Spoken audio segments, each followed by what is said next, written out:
Ay guys, si kuya guys, so nag-ipon ng barya para makabili siya ng helmet. Naggusto niya yan. Yan siya, no? Yun. So, Team Graffiti Paranaque guys. So, kuya, ito ba yung pangarap mong helmet? Oh. Face. Eh, tingnan natin. Oh. Ayan, no? Ayan, no? Guys, ito yung helmet na binili niya.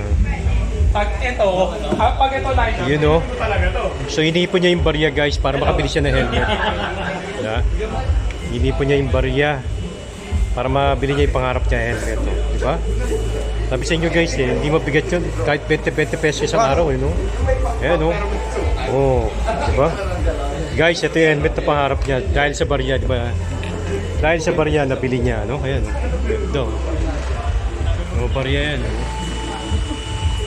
Dahil sa barya, pangarap na helmet na bili ni kuya. Oh.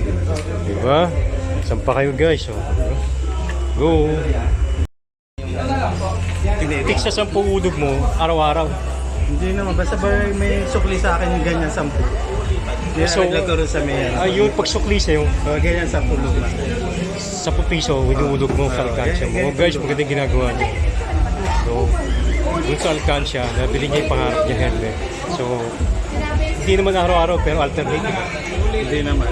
Basta may sukli lang akong kasi 10 na luma. Ayun, yun yung nalagay ko sa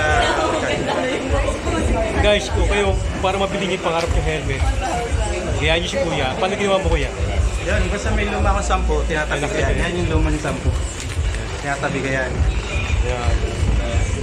Yun, no? Kaya si kuya guys, no? Nakabili na siya helmet. Oh, diba? Pangarap niya helmet ng kuya, nabili na dahil sa barya. Ipon lang. Ipon lang daw, oo tama, yung dito. Bibili mo rin yung gusto mo. Yes.